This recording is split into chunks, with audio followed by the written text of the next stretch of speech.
այսպես կոչված ինչ-որ թմրանյութի պատմությունը, ինչ անել, որ նաև ընդդիմության քայլերը լինեն մի քիչ կանխատեսելի, մի քիչ համարժեք ստեղծված իրավիճակին։ Մի քանի ամիս է, այս Նիկոլը իր բանդային հանձնարարել է ամեն ինչ անել, որպեսզի հայ առաքելական եկեղեցուն նվիրված սրբազանը, Արշակ սրբազանին կարողանան էլ հեղինակազրկել, էլ կալանավորել, ինչ ասես Արշակ սրբազանի վրա փորձել են կիրառել, դիմել են էլ արհեստական բանականությանը, էլ իրենց ֆեյքային ֆաբրիկաներին, էլ Նիկոլա հպատակ, Նիկոլա ստրուկ աշխատող այդ ամբողջ իրավապահ համակարգին, այնքան որևէ բան անգամ կարել հնարավոր չի եղել, որ մտածել են 2018 թվականից գոնե ինչ ունեն Արշակ սրբազանի հետ կապված, ինչ կարող են հորինել Արշակ սրբազանի հետ կապված, մի քիչ հեռու գնան, որ այդ հորինվածքը գոնե տպավորություն չստեղծի, որ ընդհանրապես իրականության հետ կապ չունի։ Եվ գտել են ինչ-որ մի բան, որը կարելի է կարկատել ու բերել Մասիս Մելքոնյանին, որը ընդհանրապես չի էլ կարդա այդ միջնորդությունը, չի էլ կարդա իրեն մակագրած կալանքի հիմքերի առկայությունը կամ դրանց բացակայությունը, կտեսնի, որ Նիկոլի բանդայից է հրահանգը եկել եւ այդ բանդայի, որպես նաեւ այդ բանդայի հրահանգները կատարող այդ իրավիճակին ուղղակի լուծում կտա եւ անիմաստ ենք համարում այլևս դրա որպես դատական ակտի մասին, դրա մասին խոսելը։ Նիկոլի մենք պիտի արդեն շատ վաղուց հասկացած լինեինք, որ Նիկոլի դեմ այլևս չպիտի տեսնենք թե ովքեր են, որովհետև ինքը ապացուցել է ցանկացածի նկատմամբ կարող է քրեական գործ սարքել, իր համար չկան կարելիներ եւ անկարելիներ, քրեական օրենսգիրքը Հայաստանի Հանրապետությունում շատ վաղուց չի գործում, դրան փոխարինելու է եկել Նիկոլի SMS-ները, այդ օրը իր հավասարակշռված կամ ավելի ճիշտ անհավասարակշռված վիճակում տրված հրահանգները իր ցանկությունները։ Նիկոլը շատ ակնհայտորեն ցույց է տալիս, որ Արշակ սրբազանը այն եպիսկոպոսներից է, որը թույլ չի տալիս հայ առաքելական եկեղեցու քայքայումը, ենթակայությունը Թուրքին, բայց թուրքերն էլ իրենց ստրուկին հրամայել են շատ կոնկրետ գործողություններ իրականացնել հայ առաքելական եկեղեցու դեմ, ասել են, որ այդ եկեղեցին, այդ կառույցը որպես հայապահպան, ընդլայնված եւ մեծ հեղինակություն ունեցող հայկական միավոր պիտի գոյություն չունենա ու իրանք չեն հասկանում այս ձգձգումները ինչումն է եւ շտապեցնելով Նիկոլին փորձում են մինչեւ տարեվերջ նաեւ իրենց մոտ պտիչկա դնել են հանգամանքը, որ այլևս հայ առաքելական եկեղեցին թուրքական ենթակայության, ադրբեջանական ենթակայության տակ է։ Եկեք չմոռանանք, որ այս ամեն ինչը սկսվել է հերթական ադրբեջանական պահանջ որպես բավարարելու ակնկալիքով, ոնց որ սահմանադրությունը պիտի փոխվի,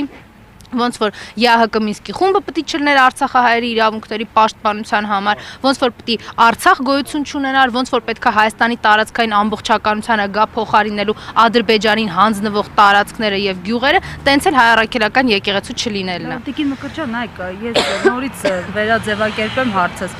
Ինչ անել, որ Փաշինյանը, այսպես սրբազան առ սրբազան վերջը չտա, այսպես մայրաթորի, եթե պնդում եք, որ թիրախավորված է հենց եկեղեցին եւ ընդդիմությունը արդյոք անում է այդ քայլերը,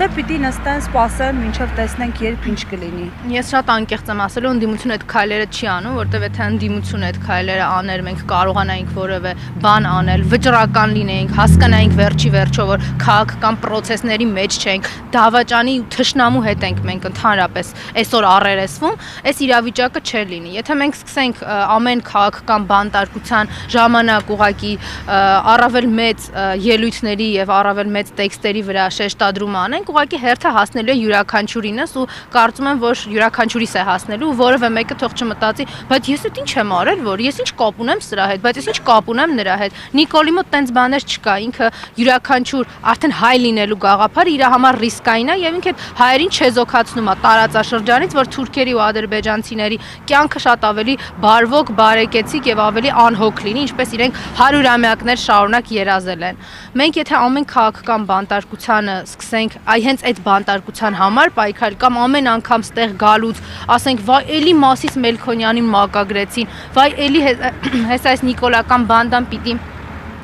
քաղաքական բանտարկյալների թիվը ավելացնի, այդպես իհարկե ոչինչ չի լինելու եւ յուրաքանչյուրը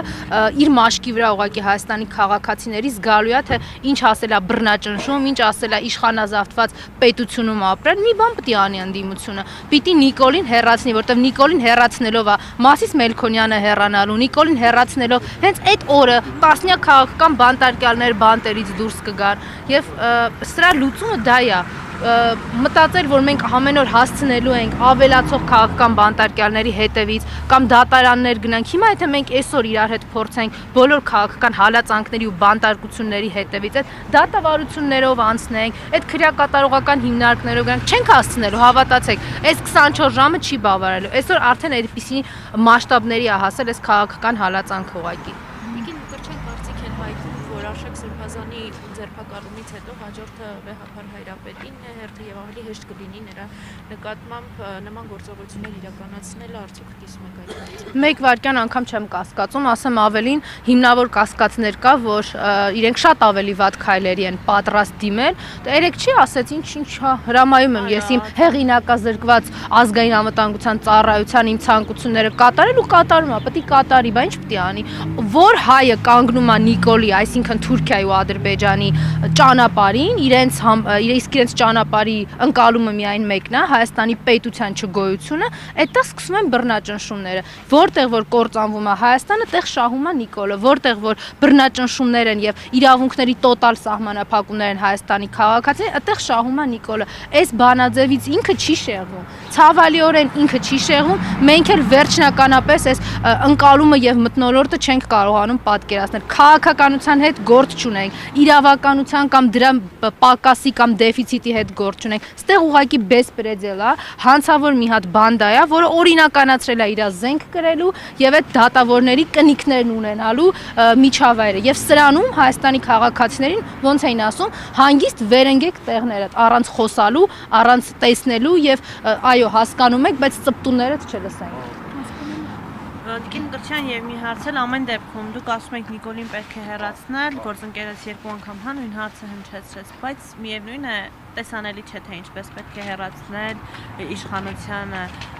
քանի որ մենք ականատես ենք եղել 2020 թվականից բազմաթիվ ցույցերի, անգամ իմպիչմենթի գործընթացը կարծես թե ինչ որ կերպ հնարավոր եղավ, հա, ընդդիմության բոլոր ստորագրությունները ձեռք բերել։ Ամեն դեպքում Փաշինյանը շատ ամուր է իր աթոռին կարճած ու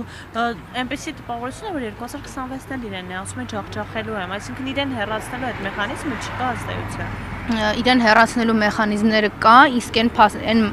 արտահայտությանը, որ ջախջախելու, այո, ինքը պլան ունի Հայաստանը ջախջախելու եւ Հայաստանը ջախջախում է։ Հասկանանք այդ հասցեատերը ջախջախման ով է, հայ ժողովուրդը, հայկական ինքնությունը ինքը դա ջախջախում է։ Ինչ վերաբերվում է ինչու չի ստացվում, այդ մեխանիզմները չեն կարողանում մինչև վերջ եւ իրենց նպատակին հասնել եւ բերել մեզ համար ցանկալի եւ միակ ընդունելի հետևանքը շատ པարզ պատճառով, որովհետեւ մարդիկ կան, որ փնտրում են այլընտրանքային հնարավորություններ այս անտանելի մթնոլորտում գոյատևելու։ Ես որ ասում եի քաղաքականության հետ գործ չունենք, իրավականության հետ գործ չունենք, ես դա նկատի ունեի։ Իրան չի կարելի դիտարկել որպես քաղաքական հակառակորդ, որովհետև ինքը քաղաքական հակառակորդության մեջ չկա։ Իսկ անվստահության գործընթացի մասին շատ կարճ ասեմ, մենք այդ գործընթացը շարունակել ենք, փորձելով յուրաքանչյուրիս հնարավորություն տալ ապրել առանց Նիկոլ Հայաստանում։